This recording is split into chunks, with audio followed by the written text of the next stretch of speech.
Inside New Orleans Sports with Eric Asher is underwritten by... At Villere's Florist, we deliver the magic of flowers 7 days a week to the North Shore and South Shore in the New Orleans area. Whether it's for birthday parties, baby celebrations, Villere's provides colorful floral displays for all. With a store full of fresh-cut flowers, exotic tropical flowers, orchids, roses, and even fruit baskets, our goal is to make your vision a reality. Villere's Florist, proudly serving Louisiana since 1969. Dave Miette Insurance Agency, 504-556-0809 or davemietteINSagency.com. For over 48 years, Southern Tires and Auto Repair has provided services across the New Orleans metro area. Southern Tires offers a range of tires for all vehicles and ATVs. We also have a full suite of auto repair options, including brake repair, rim repair, custom exhaust, steering and suspension, tire siping, and so much more. Southern Tires and Auto Repair, 2550 Hickory Avenue in Metairie. C&C Drugs is a family-owned pharmacy that's been serving Southeast Louisiana for over 50 years. Whether you need help taking care of an elderly family member, a growing child, or even a pet, C&C provides patient-centered care for your entire family. C&C Drugs, large enough to serve you, small enough to know you. Locations in Mandeville and Araby.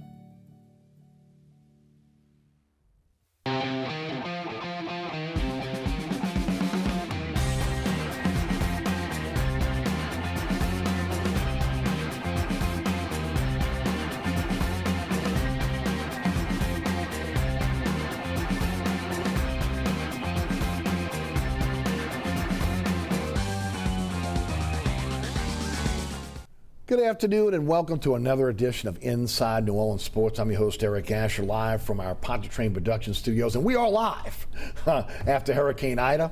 And yeah, I'm looking at the dome and it's still filthy dirty. maybe we'll get that roof cleaned sometime soon, but yeah, it's still filthy dirty. We are back, hoping that again those of you that were affected by Hurricane Ida are in recovery mode. Again, a lot going on here in the city across the South Louisiana, including in the Bayou parishes, and we wish you all the best in terms of your recovery. Garland Gillen joins us on the program tonight. We will have LSU, Tulane, Saints, high school football all on tap for us. And I guess we'll start with Garland. First of all, welcome. You went from hurricane coverage to sports to now again kind of back to a little bit of sense of normalcy.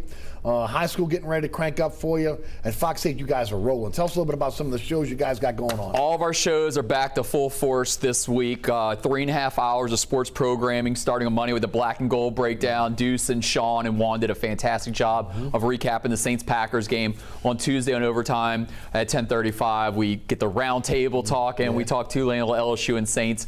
Last night, game plan was really good. I stayed up late and watched Jeff Duncan and Sean and Juan get you ready for the Panthers game. Friday night, we debuted this season of Fox 8 Football Friday. The first 2 weeks of the season were wiped out because of Hurricane Ida, but we're coming back full force on Friday night there. I'm going to be at the Vanderbilt Catholic Newman game uptown. Arch Manning, his first game of the season. Carr Curtis is the marquee matchup of Friday night, but it's on ESPN2. It's on television, so we'll just get those highlights off of TV. Yeah. So I'm going to be at a game where we can get some other highlights there, kind of jump around there. We have a limited amount of photographers, so we kind of pick where we can go. And then Sunday at 10 a.m. we got tailgate. Get you ready for a noon kickoff, of course, on Fox 8 there. Deuce and Jeff Duncan on the pregame show, and then we wrap it all up on Sunday night at 10:30 on Final Play, which we do a ton of Saints. LSU, I'm in Baton Rouge at Brody Miller Athletic. We're going to recap a big Tulane Ole Miss game. So I'm excited. We're back to football full time now after Ida, and I'm really excited. And of course, your great blog as well. Football. Yeah. I actually had an entry in this morning talking about Jameis Winston and Demario Davis winning this game for not only NOLA but the Gulf South. They evacuated before Ida hit, and they've been in the DFW area since then. They flew to Jacksonville, flew back. They're not coming back probably to the week of the Week 4 game against the Giants on October 3rd because there's players still on that team that have no internet at their houses. Just think about this. They have electricity, but there's no internet at a lot of people's houses. Right. Well, playbooks. This isn't the 70s and 80s. They're not like clipboards and and binders. Tablets. They're on tablets. You need Wi-Fi to run in your tablet. So the Saints are going to wait until the entire team, the entire staff have electricity, power, everything back, and that still isn't the case for some of the people in the Saints organization. And you said something to me before we started about what Deuce McAllister obviously has a great relationship with Sean Payton, is how much Payton loves this situation of having his team sequestered. Yeah, this is a second training camp for Sean Payton. He's made no bones about it. He loves to get away for training camp. He loved being in Millsaps for those 3 years, 2006 through 2008 in Jackson. He loved being at the Greenbrier from 2014 to 2016. We've talked about it numerous times in the sports department that I guarantee he wants to get out again sooner or later. I think he's very envious of what the Cowboys have going out to Oxnard. He got that wind blowing off the Pacific Ocean. I mean, it gets brutal some days in New Orleans there, and you need a break. So he got his training camp. Now they're out at TCU. They were at the Cowboys facility also, the Cowboys Stadium. So I think he's enjoying the process of being out there and having his guys all in one place there, and they're watching film nonstop. They're not getting a lot of shenanigans off the field there. They're just focusing on football, and obviously it worked for week one. Yep. Last year, they won in week one against Tampa Bay, and then they went on the road and lost to Las Vegas. Right. So let's see how it goes to this week there, because Carolina had a nice win against the Jets. Wasn't an impressive win, but it was a big win. Right. But they're both undefeated coming into Sunday's matchup. Not only, again, a lot of credit to, again, the organization in terms of being able to be displaced, taking all the families with them as well, which, again, gives you peace of mind. Because, look, we're all dealing with it right now, okay? We're dealing with insurance adjusters. We're dealing with our homes. If you have roof damage, getting it tarped up. Again, tree damage. I mean, look, it's a lot to deal with if you're a professional football player who has to be focused on what's going on game day. You don't want to also leave that to your wife or anything else to deal with. Everybody up in Dallas, it's one situation where you can concentrate on family and football, so that worked out. The other thing, what they did in terms of, again, putting this game in Jacksonville and logistics there, got to give a lot of credit to the organization. They've been through this since Katrina, and you see it. They're veterans at it. They know what they need to do. Yeah, Jeff Duncan wrote a really good article, even though Aaron Rodgers poo-pooed on it. Sure. Because the Saints found that Aaron Rodgers had a losing record in Florida, okay? And the heat, the humidity. Yes. And the Saints can handle that. Green Bay just didn't handle that. Now, there were some other issues also. Dennis Allen's defense was fantastic against Aaron Rodgers, but they put all that into play there. Right. And there was still imagine this. There was a ton of Green Bay fans in Jacksonville. They'd have put that game in Tampa Bay, and they got Ybor City. Right. You got South Beach in Miami. Right. There'd have probably been more Packers fans. Sure. But the Saints dominated from the get-go. The Packers fans had no effect on the game at all. So, they planned this perfectly, the New Orleans Saints. They're getting out of town.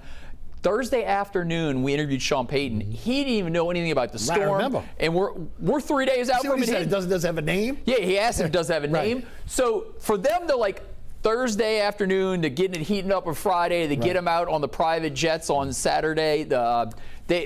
Fantastic job by Mrs. Benson and the organization. They moved fast, got them all out. Like you said, they're used to it. They've been in Indianapolis before, so they've done this before, and they did it very well. And they did. And from what I understand from remembering that press conference, the question was asked. He didn't know. He asked who was named. He literally said that after they walked in Mickey's office, and at that point they started planning on, again, this move to Dallas, and of course, which again have had their day. You said jump from Cowboy Stadium now over to TCU, and they'll be there for the foreseeable future, at least maybe until week 4 when they take on the Giants. But let's talk a bit about this team, this game, this week. Look, I went back and looked at the game a second time, and as I do each and every week, I was more impressed second time around than I was first time around because of the way they played. I really was trying to temper my enthusiasm because we know week 1 can be a mirage, right? And the Saints have consistently started slow. October, November, nobody can even touch them. Where in September, they've been really slow starters. But this team looked prepared. They were ready. They played at a high level. 14 undrafted free agents, the turnover on the roster, and then, of course, the way Jameis Winston played, everything seemed to click for the Saints on Sunday. The most surprising thing out of all this, Eric, is Paulson Adebo. Right. I thought that Aaron Rodgers was going to pick him apart. He hasn't played a game since 2019. He's starting opposite Marshawn Lattimore, who's one of the best in the league at his position. So I thought they were going to pick on him all day. One catch against him on Sunday. And that the is INT, amazing. right? Yeah, and he had the INT. That was the most impressive. That shows you how great of a job Jeff Ireland and Mickey Loomis do with the scouting to find Paulson Adebo. We never heard of him. Third rounder. That is the most amazing kind of all out of everything that I've looked through was seeing Adebo. And now that Lattimore's probably going to be out this week, you're probably looking at a Bradley Roby, Paulson Adebo. Right. If you'd have told me before the season started that in the week 2 is going to be Bradley Roby and Paulson Adebo are going to be starting quarterbacks, I told you you're crazy. This is amazing that Paul Allen. I was like, sorry, Dennis Allen. Can just move these guys around. Quan Alexander tore an ACL in December. He was back making a ton of plays. I mean, Demario Davis in the middle and that defensive line.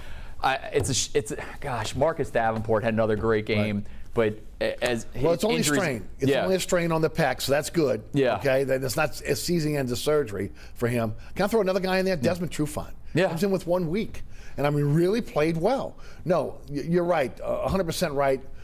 They were focused, they were ready, and of course they had a great game plan as well. Defensively, they dominated.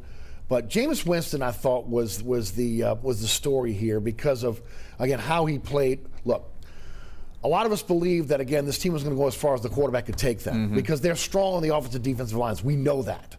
But, again, were we going to see, again, this gunslinger mentality, or was it lip service we were getting in the offseason? But he was everything that was advertised to us in training camp in this game on Sunday. Yeah, I didn't realize that he was such a running quarterback until the game on Sunday. But he is athletic, right? Go back to his days at SFU. Yeah. He had 3 rushing first downs. Smart plays, too. Yeah.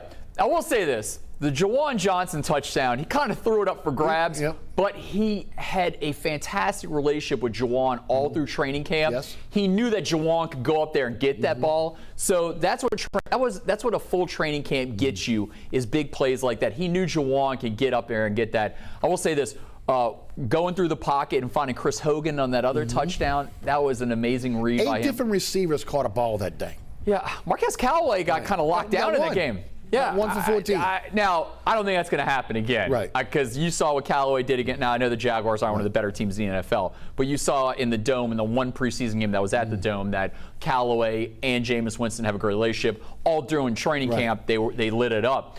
I think that Callaway will do much better this week. Deontay Harris on the deep ball, that was an amazing play. He's got options.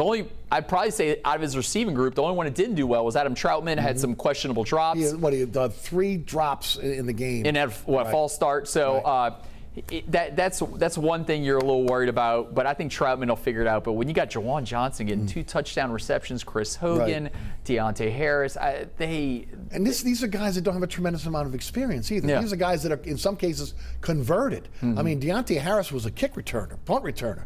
Juwan Johnson was a wide receiver, was now playing tight end. Hogan was playing lacrosse. I mean, this is the kind of guys that have been pulled together this offseason because of the loss of so many players, because of the salary cap ramifications, and also because of COVID-19 losses as well, which really hurt the team. They had a plan to get through this year, and COVID-19 really threw a monkey wrench in it. The offensive line. McCoy goes out in the first series. They slide Weasel, who's never played in the NFL, as a center, and then Throckmorton comes in, and they don't miss a beat. Yeah, I'm really impressed with this offensive line. I mean, we knew this was going to be the strength of the team already. Sean Payton and Jeff Ireland and Mickey Loomis, they draft heavy amounts of high draft picks on the offensive and defensive line, and it's worked for them fantastically. I know Andres Pete's kind of been up and down there, but they gave him a new contract there. Teron Armstead's in the last year of his deal. But they've been together for so long, that group, And Ron Ramczak's one of the best in the league at right tackle. I don't know if he'll slide over after next year. That's something for another day. But they did very well. Also, they didn't have to use Kamara that much. He had a touchdown reception, but I thought they were going to wear him down in week 1. I thought he was going to get 25. I thought he was going to get Christian McCaffrey. Christian McCaffrey had 30 touches for Carolina. That's what I thought Alvin Kamara was going to have in week 1, was 30 touches. Did not have that. Tony Jones Jr. got a little run there. I like him as a backup. You got to love the options they have in this offense. will Jameis Winston throw 5 touchdowns this coming week? Will the protection be there for him to throw 5 touchdowns this week? I'm probably going to say no. I mean, he only had 20 completions. To have 5 touchdown passes and 20 completions is exceptional. I do expect them to win again this week because I agree. The way Sean Payton has his team going, I think he's one of the best coaches in the NFL. Plus, they're a better team than Carolina. I think they are. I mean, the Jets are a below-average team who possibly their win total is probably going to be 3 or 4 games, and they struggled mightily against them. Only beat them by 5 points. So I definitely think that the Saints should go in there. The Saints have won their last 4 games at Bank of America Stadium in Charlotte. They've won 9 of the last 11 against Carolina. So they have Carolina's number. So I think they'll do the same come Sunday. Yeah, I agree. The good news about McCoy, it's a strained calf. It was first reported maybe as a knee injury. It's not. It's a strained calf, about 5 weeks, depending on, again, how quickly he can come back. That's good. But the offensive line is solid. You mentioned the D-line. 43 yards rushing, 186 yards passing, harassed both Rodgers and Love all day long. You mentioned Adebo in the secondary getting his first pick. Marcus Williams, who's been much maligned here in New Orleans, again, especially after the Minnesota Miracle, the range on that interception, and of course shading him toward Adebo's side most of the day to kind of give him help. It was a great scheme, and honestly, the defense played lights out. You really got to feel good about the defense. I thought we always felt good about the defensive line. Maybe there was some questions about interior of the defensive line because of the losses. They stood up. The linebackers now with the athleticism, I think people feel comfortable with that. But now with the additions to the secondary, you got to feel good about all 3 levels of the defense. It was Aaron Rodgers' worst loss as a starter in his career. I really did not see this coming. I know Jeff Duncan, who's one of our contributors at Fox 8, he's been taking victory laps this entire week. He saw that coming. I think we had our show on Monday night. Deuce thought they were going to have trouble and possibly lose the game. So Monday night we did viewer questions. I didn't pick them. I mean, I thought it would be a close game, but you know. I think everybody on ESPN's Sunday countdown picked against the Saints. I think every single analyst on NFL Network picked against the Saints. So. And why wouldn't you? Based on new quarterback, unknown, all the losses in the offseason. You're talking about guys that are now starting for other teams in the NFL that were on this team. In some cases, that were backups. Okay, I mean, look, they were gutted, but they came back and they played a great game. Yeah, I just didn't, as I said before, I just didn't see Paulson Debo having the game he had. Marcus Williams, I saw Sean did a film study on the interception on game plan last night, where he kind of. Devontae Adams, he kind of shaded over Devontae Adams, and then he pulled back and that interception. I think there's not a lot of great safeties in the league, so I think Marcus Williams is probably going to be here to stay. He's getting better. Yeah. I mean, it was a while back ago, his mistake. Right. There's also, as I just said, there's not a lot of safeties in the league that are top notch. So you keep Marcus Williams. You re-sign him to a new deal there. Marshawn Lattimore just got paid. Right. So everybody's getting paid to keep this defensive unit. Yeah, to keep this defensive unit going. And on the offensive side of the ball with the Ramcheks and the Camaras of the world. Jameis Winston, you got him kind of on the cheap. Right. So if this continues, now he's going to get a better deal down the line. Right. I know it's only 1 game. Sure. But to get Jameis on the cheap they got him on is impressive, and especially the backups. Taysom Hill's in the final year of his deal, so and didn't utilize him a lot this week. No, and they didn't really need to. Right. So he definitely came in to play a little quarterback, did some runs. You definitely want to see him probably throw a little more because everybody knows he's coming up and he's going to run the ball. It's still going to work, though. He's still a good option. It's amazing how quickly he can go back to being the Swiss Army knife. Lost the job, started gaining the weight back on there. He's starting to look a little thicker to get back to his Swiss Army knife role. Yeah. You mentioned Marshawn Lattimore, 5 years, $97.6 million extension, $44 million of that guaranteed. Total guarantees, $68.3 million. Could make up to $100 million in this contract. It's the most guaranteed money at signing for a cornerback in the history of the NFL. They brought in Desmond Trufant last week. They trade for Bradley Roby as well. This week they bring in Kenny Stills to upgrade the wide receiver position. Blast from the past. Yeah, I mean, so. All of a sudden, you look at the positions we were talking about all offseason and into training camp as positions of weaknesses. They have now shored those positions up. Yeah, I just didn't realize it was going to take this long. Sure, me too. I thought during the offseason, I heard there were some rumors that they were going to try to make a move on draft night to to possibly get up to get a cornerback. I didn't realize it was going to take this long to get the Bradley Robies of the world there, and a good trade there. I can't believe he's another Ohio State guy. I mean, I think they have 7 Buckeyes on the active roster now for the New Orleans Saints. That is a crazy number, but Ohio State's one of the best programs in college football, so it makes sense that you got him. But yeah, the receiving group wasn't the strongest. They made some big plays. The tight end, obviously, Juwan Johnson did. But yeah, you get a Kenny Stills on practice squad there, played 2 years in the black and gold, got traded to Miami, went to Houston, now he's back. So yeah, they got some nice pieces. They're kind of bringing them all in. You start to see them build. I mean, I don't think they could take down Tampa Bay in the NFC South, but they can be right behind them because the Falcons are not good at all. They're destined, look like, for another like 6-10, 7-9 season. Sorry, we got 17 games. I'm still getting used to it. Everybody 6-11. You know, we'll see a 7-10. But I think the Saints are right behind Tampa Bay right now. Tampa Bay was good, but the Cowboys, kind of pushed them to the edge there. But I think the Saints could probably maybe rip one game off the Bucs this year. But I think overall the Bucs should probably win the NFC South, but the Saints will be right there. I feel much better about this situation with the Saints today than I did when the season started. Yes. Much better after seeing their performance. Of course, Lattimore, you mentioned, chip bone in the thumb. He has surgery. He's going to be week to week. It comes down to pain tolerance. Yeah. Okay, with that. Now, you saw him come back in the game. Obviously, he must have got shot up. They put him out of the game. He was still effective. Davenport strained pec. Should be a couple weeks. We mentioned McCoy with the strained calf. Should be a couple weeks.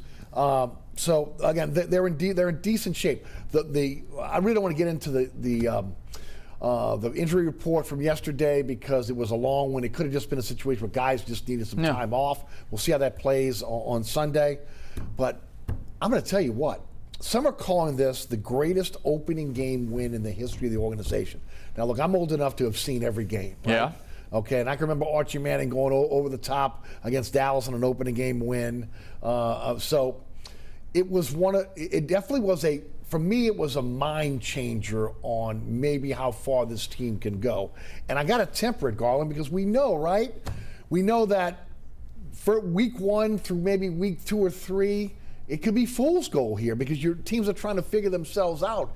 But this team looked ready, and they looked like a team that could really contend, where maybe a lot of people thought, well, maybe they might make the playoffs, maybe they won't. Yeah. What are your thoughts? And they're going to be going on the road 3 weeks in a row to start the season. That's going to start to get really rough on them. Sure. They're going to Carolina, then they're going to go to New England. Not going to be back in the Superdome till week 4. At least that's the plan right now against the Giants. At least they're playing against a bad Giants team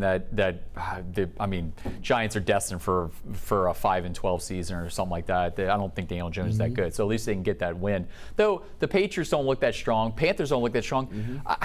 I was thinking maybe 2-2, 3-1 to start the season. Man, they could maybe pull it off. They can go 4-0 in these first 4 games because I don't think the competition's that strong. This was the toughest game this past week, at least on paper. I thought if you gave me the first 4 of the season, I was thinking 2-2, losing against Green Bay and either splitting the Carolina New England road trip. I knew the Giants weren't going to be good, but man.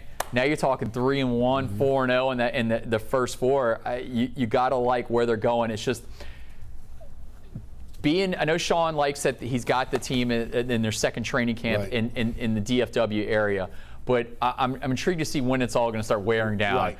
You get we're getting little inklings that it is right now. Right, when you got COVID problems with the coaching staff right now. How do you think that affects them? Five offensive coaches, nutritionalists, and Michael Thomas, all with COVID-19. They've all been sequestered because they were all vaccinated. It looks like they could be back for Sunday. 2 negative tests, right? Yeah. How do you think that affects? Early in the week, I think they're okay. Luckily for the Saints, Sean Payton is the offense. He's the coordinator. Right. If it wasn't Sean Payton, if he was out, it'd be a whole different story. I agree. But you got Zach Strief, who's an O-line coach. There's 2 O-line coaches, so at least you got that. I think they're going to be fine right now, but if they have 2 negative tests, the coaches, they can get back to Sunday. So we'll see. I'm sure it's more of just, now they all have to wear masks again. They have to get daily tested, so you're now dealing with a whole bunch of other issues.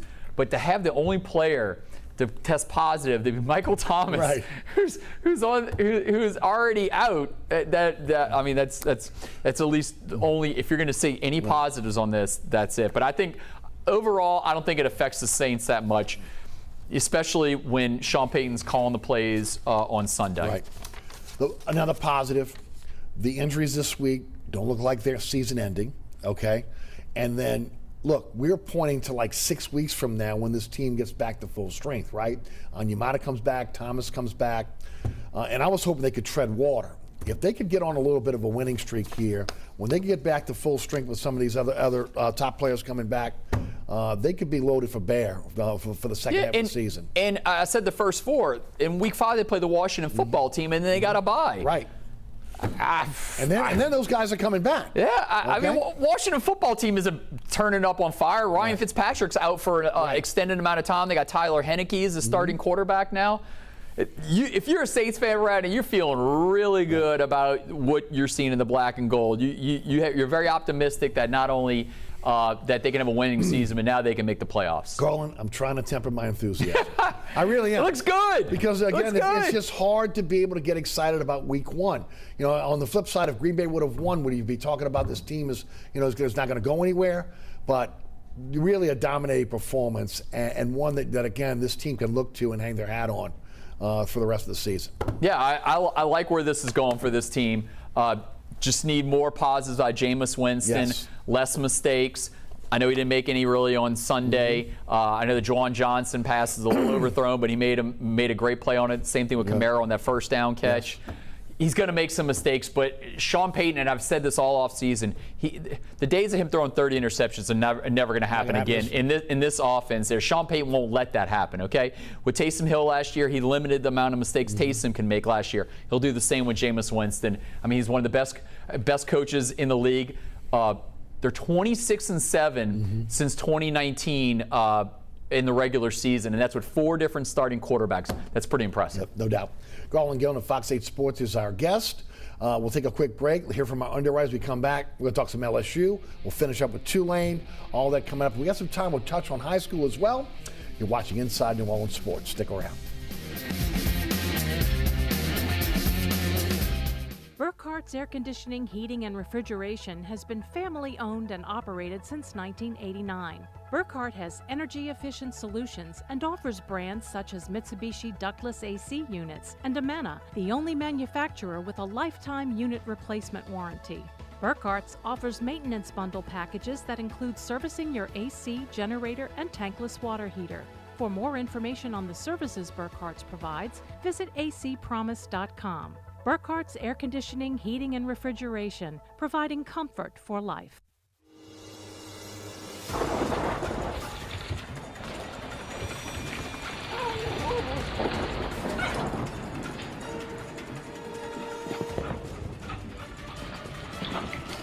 Experiencing rough weather with a bad roof can be a nightmare. It doesn't have to be. Suburban Roofing, because when it comes to roofing, there is a difference. Located at 3701 Iberville Street in Mid-City is Katie's Restaurant and Bar. Open 7 days a week, Katie's offers daily specials for lunch, dinner, and Sunday brunch. Serving New Orleans cuisine such as fried shrimp platters, grilled redfish, and a fully stocked bar. And don't forget about our expanded event seating and local entertainment. Featured on the Best of Food Network's diners, drive-ins, and dives, Katie's Restaurant and Bar. Welcome back to Inside New Orleans Sports. We are live right here at WLAE-TV. Don't forget about the WLAE-TV YouTube page, where, again, you can watch us live each and every Thursday at 1 p.m. All right, we turn our attention to the LSU Tigers. They are 1-1. They beat McNeese 34-7. Normally you say, man, look, you blew McNeese out. Well, a lot of Tiger fans are restless. They lose to UCLA, going up and taking on a Pac-12 team. They were dominated on both sides of the ball. They come back, take on McNeese. McNeese dominated them dominated their offensive line. A lot of people were expecting 60-point blowout, much like we saw with Tulane, with Morgan State. Didn't come to fruition. O is on the hottest of hot seats right now. And you and I were discussing this in the break. Central Michigan is no pushover here for an FCS team. Yeah, Jim McElwain, former coach at Florida, 0-1-1 against McElwain when he was at Florida. They run a spread offense.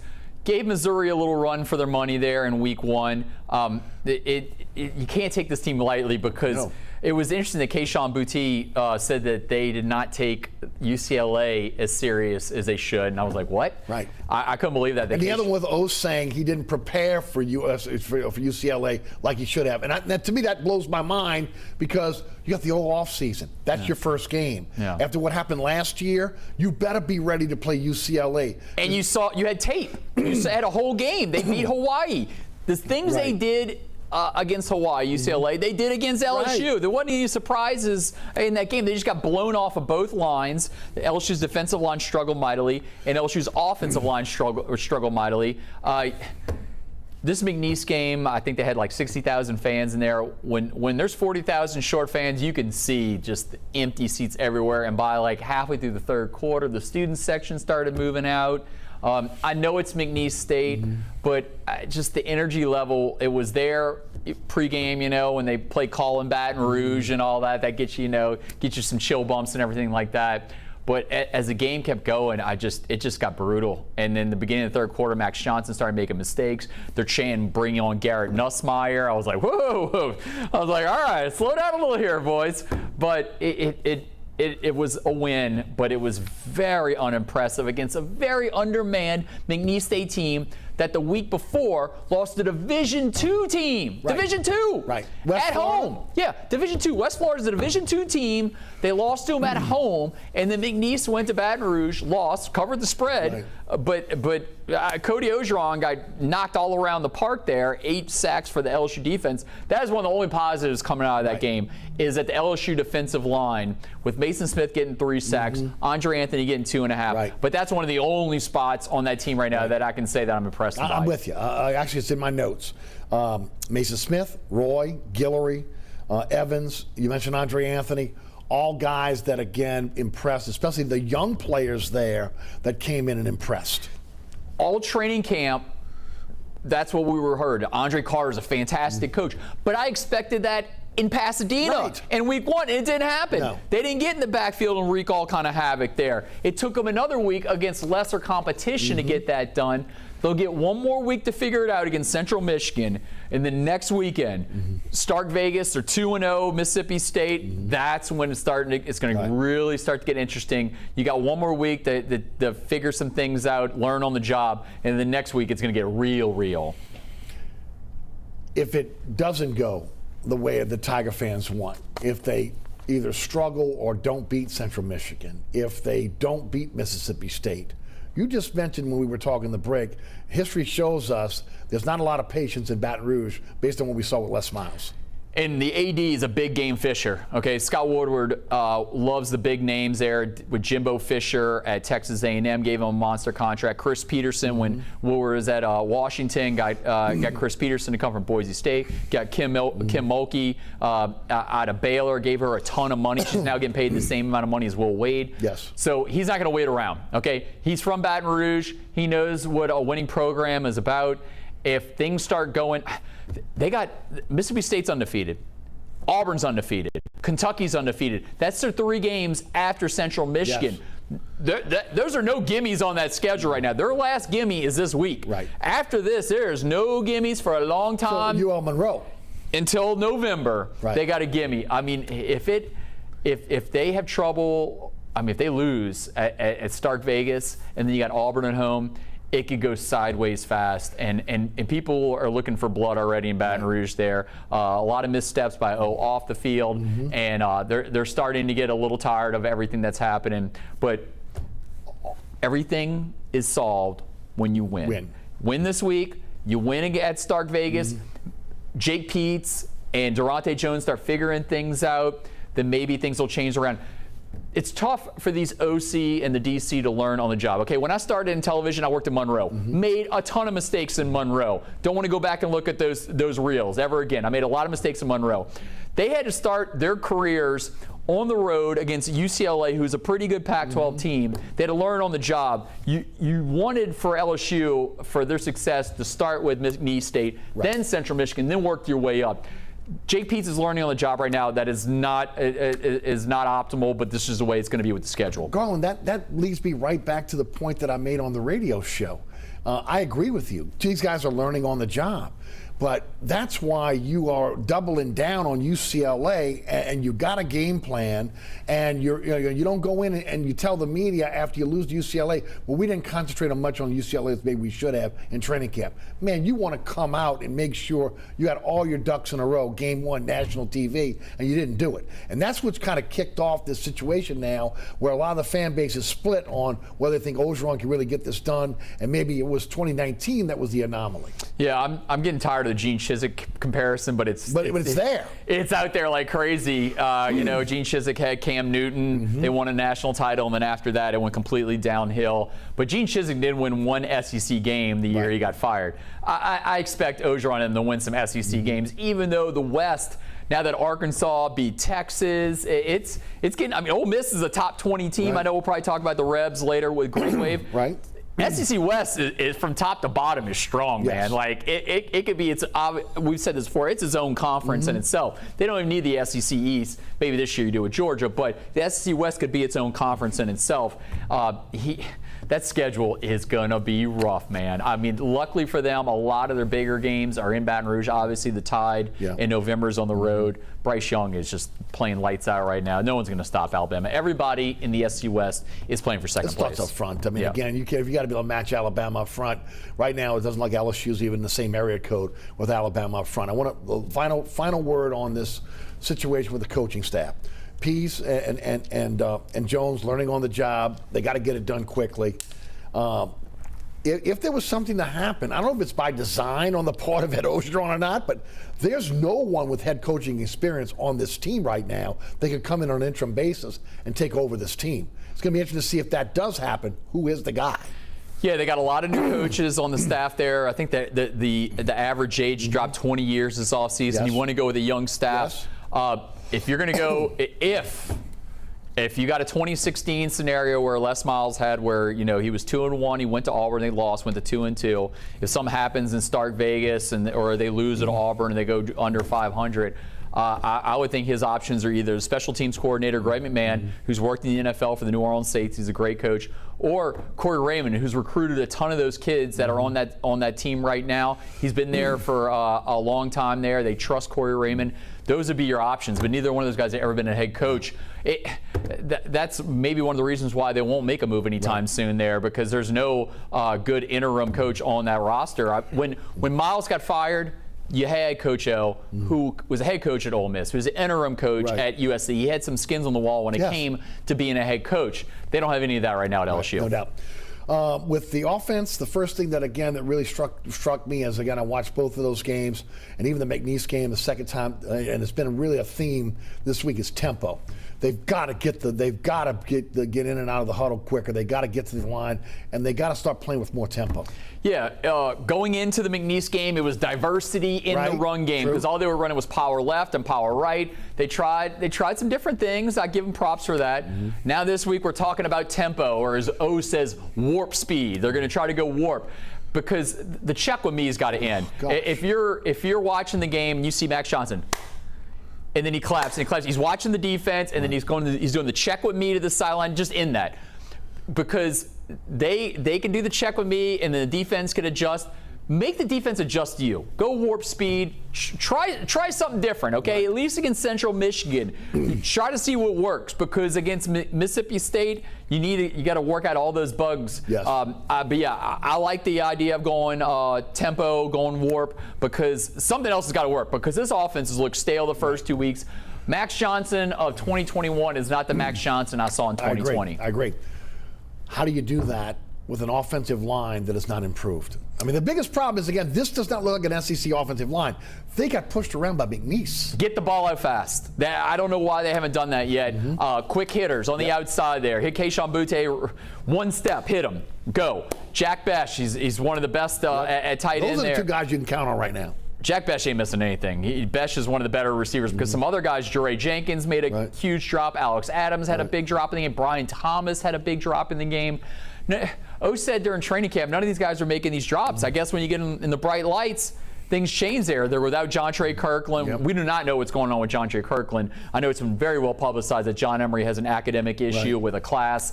Let's see how that changes. Right. That's going to go through legal age now. That's going to be tough. And luckily, Armani Goodwin, Corey Kiner, and Ty Davis Price, you have those on the roster there. Will we see more of the two freshmen? You got to. I mean, you really have to, right? Armani Goodwin had a fantastic run on that first drive. Corey Kiner had a big touchdown at the end. Ty Davis Price, I'm not putting it on him because I just don't think he has enough up front to block for him, so I'm not going to say it's his fault. For the type of back he is. Right. He needs a hole. He can't create one. On the Armani Goodwin big-time run, they kicked out the tackle, the block. They had two guys blocking, so at least they got to do more blocking schemes this week to get Ty Davis Price some more runs there. But I say quick hitters. I say get the ball, I agree. Throw it out, get out. Let's put players in space to make plays. Surprised that the linebackers have been as shaky as they have been? Well, no, because Mike Jones Jr., all of camp, Coach O said that he's having trouble because he was playing more of a slot corner than not a linebacker. He's now playing in between the tackles, so we knew that he was going to struggle. Bug Strong was coming from a JUCO. I know he's one of the best linebackers in America for JUCO ball last year. Damone Clark was underwhelming last year, so I definitely saw some issues with Damone. So, no, I'm not that surprised because the inexperience at that position there from guys that hadn't been at LSU, and Damone Clark had underwhelming last year, and Micah Baskerville was out spring with issues off the field. So no, I'm not surprised because I just don't think they had enough time on task. And I'll tell you what, secondary looks like it's okay. Maybe they have to play these young defensive linemen a little bit more. Maybe they're not have as much depth as they thought they would. Defense may have to carry this team for a while. Yeah, and Cam Lewis is probably going to be starting at safety this week opposite Major Burns. Cam Lewis is a 6-year senior. Major Burns is a transfer. Right.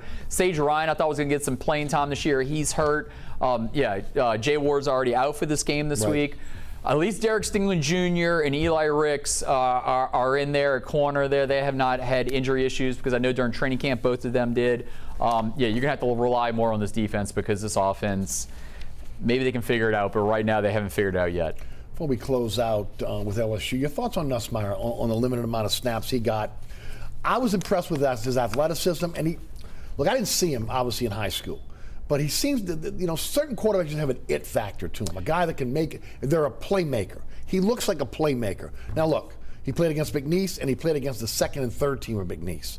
I'd like to see him play a little bit more against Central Michigan this week, and maybe more against their frontline players. But then you're taking away snaps from Johnson, who's your starter. So it's a quandary. Yeah, it's perfect that he's from Texas because he's like a gunslinger. He really is. But he's thrown in double coverage a lot, and he had 3 interceptions in the spring game. He's got the best arm on the team. I mean, the first play where he threw a 50-yard bomb. You could see it. He has the best arm on the team. His decision-making needs to improve mightily, but he's a true freshman. You like where LSU's going to be going in the future quarterback with Garrett Nussmeier. I saw Walker Howard on the sideline pregame. He's a 5-star quarterback out of St. Thomas More as a senior.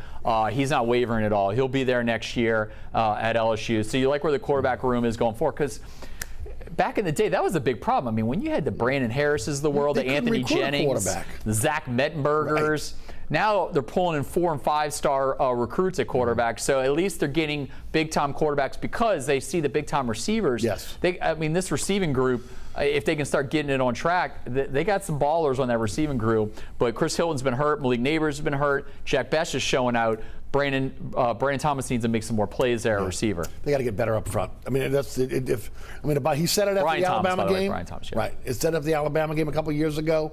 It hasn't come to fruition in terms of getting better on the offensive line. Boy, I tell you what, polar opposite when we talk about Tulane Green Wave, right? I mean, literally, they're 1-1, 69-20 over Morgan State over the weekend. They did what they were supposed to do against, again, an FCS opponent. They play Oklahoma to the wire. They blow out Morgan State. Is this Willie Fritz's best team? It has to be their best team. Everybody's talking about Tulane. I think the schedule sets up perfectly where first weekend they put a scare in Oklahoma, almost won that game. They get Morgan State to kind of work out some things. Now they're going to play the Rebs in Oxford. National television, top 20 team, 14-point underdogs. Michael Pratt is red hot right now. We're talking about the quarterback issues that LSU's had over the last decade. The days of Justin McMillan and Jonathan Banks, Right. I think, are long gone. Michael Pratt is the real deal. This is an NFL quarterback. He got a lot of publicity in week 1. He can take a hit and keep on going. You like what you have in Michael Pratt at quarterback. And when you got that kind of guy, you got a line that can protect him. You got some really good receivers. You like where this offense is. I like that Long, the OC.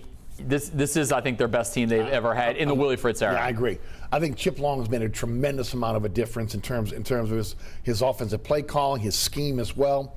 I got to see Ibieta for the first time last week. Okay, you've been telling me about him for a long time. He looks like he can play. He can play on the Division I level. There's no doubt about it. I think they've got improved skill position players on this team now. They're not relying on, maybe just a couple guys. They got a plethora of players that can play in terms of skill position.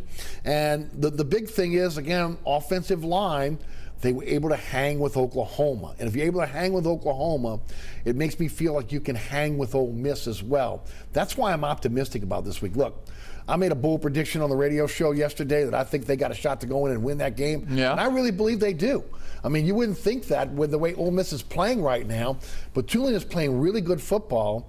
And the carryover from Oklahoma to Morgan State now to an SEC team, I feel really, really good about this Wave team right now. Now, look, it's early in the season, could be fool's gold, but I'm just basing on what we saw up in Norman against Oklahoma. When you can stand toe-to-toe with the second-ranked team then in the nation and give them everything you can, I don't think there's a game on the schedule they cannot compete, and that goes for Ole Miss this week in Oxford. Yeah, Spencer Rattler, they kept him in check there, kind of messed with his Heisman campaign. True. Another Heisman campaign they can wreck this weekend with Matt Corral. Matt Corral's balled out the first 2 weeks, but it's against lesser competition. I mean, Scott Satterfield, the head coach of Louisville, he might be out by the end of the season.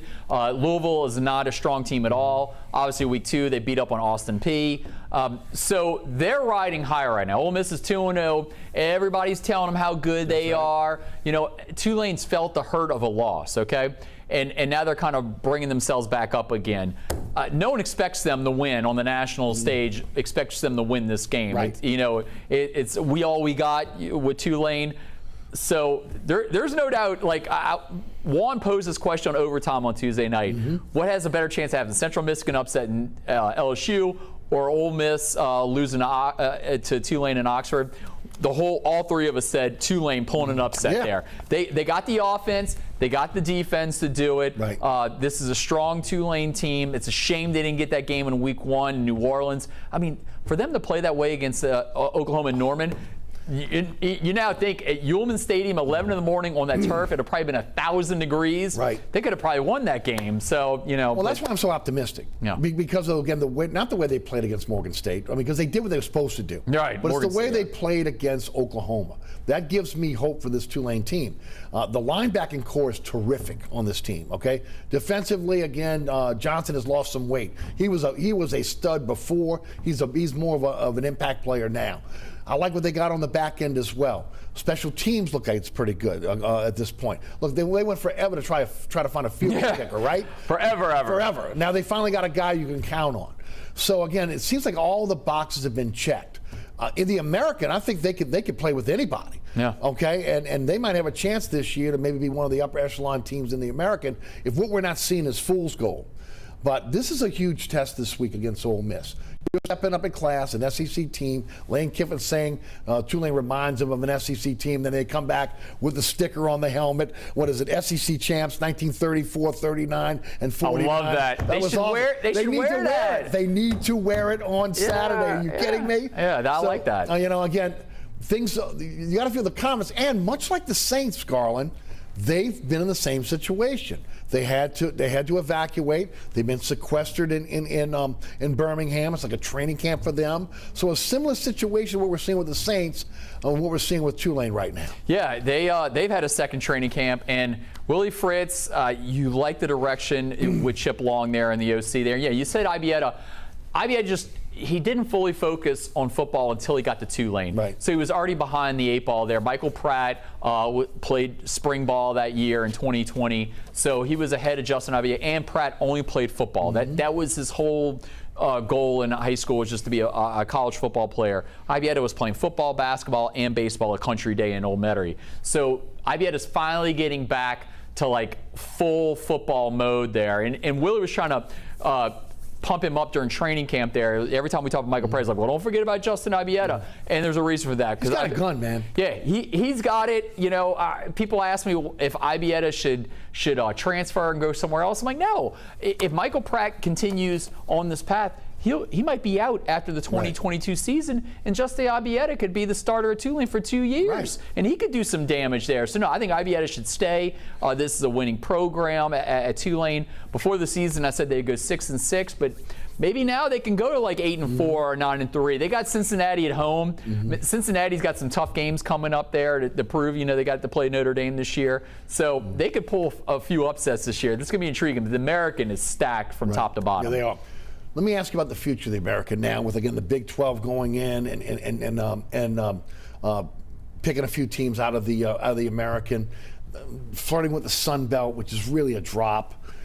If Tulane, look, we know they can be very, very good in baseball.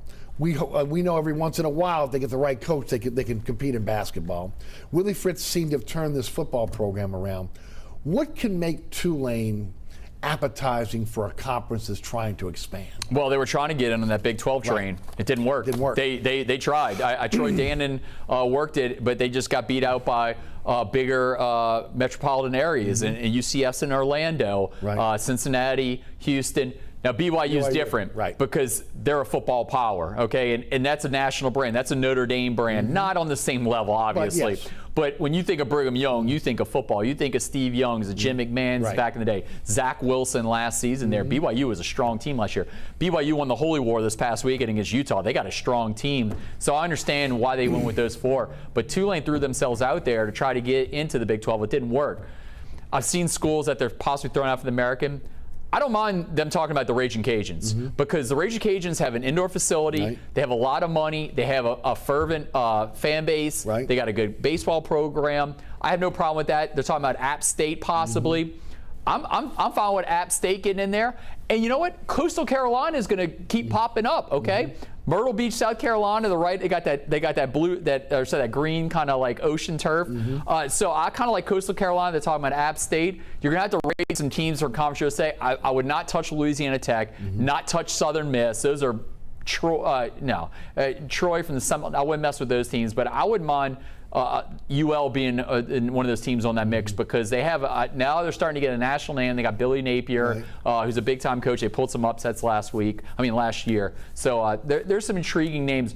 Nothing that's gonna. They're talking about getting teams in there that they can now up their TV contract. There's no one left that's going to up the TV contract there. You know, I know Liberty's been trying to get in, but they have some controversial figures in their past there that have started the school. So I don't know if that's going to happen with Liberty. And again, there's always been talk about Tulane to the AAC, to the ACC. But I mean, again, that's a pipe dream at this point. No, that's over with. Their one shot was to go to the Big 12. Troy Dannon tried, so now they're gonna have to just roll with the AAC and try to raid some teams from the Sun Belt. You know, that's their only option. It's a shame because the American really was a really good conference. Yeah, it was a better football conference than the Big 12. Yes, I agree. And the Mountain West. That's another option the American can go with there to raid some Mountain West teams there. You know, but then you look at the time zones. That is a major issue. You probably want to stay in the southern footprint, and that's why I think App State and Louisiana, maybe UAB. I mean, UAB's they got smoked by Georgia last week, but they got a new stadium. But yeah, Charlotte, and then you got, you know, Coastal Carolina. Sound like the old Metro. Yeah, I mean, you gotta restock the cupboard there. But yeah, there's some. I mean, Coastal Carolina is a top 25 team. The Raging Cajuns were a top 25 team until they got beat by Texas. So these are big-time programs there. Big 12 don't have that many top 25 programs. All right, got to ask you, Tulane Ole Miss, thoughts? I still think Ole Miss wins the game. Okay. I just think Matt Corral is one of the best quarterbacks in college football. He's possibly a first-round pick. I think what Lane Kiffin and Jeff Levy, the OC, have done with that offense is superb. Their defense is actually better now. I mean, I think Ole Miss is going to be 8-4, 9-3, maybe a 10-2 team. I think they got the talent. I mean, LSU's going. At the beginning of the year, I told Juan on overtime that LSU was going to go 10-2, and because I just like that they had 18 starters back. And I said they're going to lose at Bama, and Juan's like, where else are they going to lose? I said they're going to possibly lose at Ole Miss. I said Ole Miss barely lost last year, and they had 6 turnovers. Matt Corral threw 5 interceptions. So LSU has to go there. I think Ole Miss could do some damage in the SEC West. I think Ole Miss can pop to like 9 wins, 10 wins there. They're a really good team. LSU, Central Michigan. I think LSU wins. Now, get back to me next week. Now, is it going to be a big time win where again they're blowing them out? No, they're still struggle because they're still trying to figure things out. They're a 20-point favorite, 19.5-point favorite. They're going to struggle, I think, again this week because they're going warp speed for the first time this year. They're going tempo, so they're going to have some problems again. But it's good to have the problems now. Get them over with, because next week when you go to Starkville. Mississippi State had a huge win over NC State this past week. They struggled with Louisiana Tech in week 1, but Mike Leach is going to have them ready to roll, and they beat them last year. And you saw in week 1, UCLA killed them with those crossers. That's what Mike Leach did last year in Tiger Stadium. The crossing routes absolutely killed LSU. So you know Leach is going to dial up about 20 or 30 of those next week. Saints, Carolina. I think Saints win. I think they go to 2-0. I really like what the Saints have on offense and defense. I think that they finally made Jameis Winston into an offense where he has the best chance of success. I think Carolina's good. I think Sam Darnold's an okay quarterback. But yeah, I think so. It's wins over the board for or not over the board, but for in-state games here, or teams in state with LSU and the Saints. But I think Tulane loses at Ole Miss. And you'll be at Newman this week. I'll be at Newman. Arch Manning is in the Newman Greenies are hosting Vanderbilt Catholic. Vanderbilt Catholic's a 4A school. Newman's a 2A school. So Newman's going up in class in this game.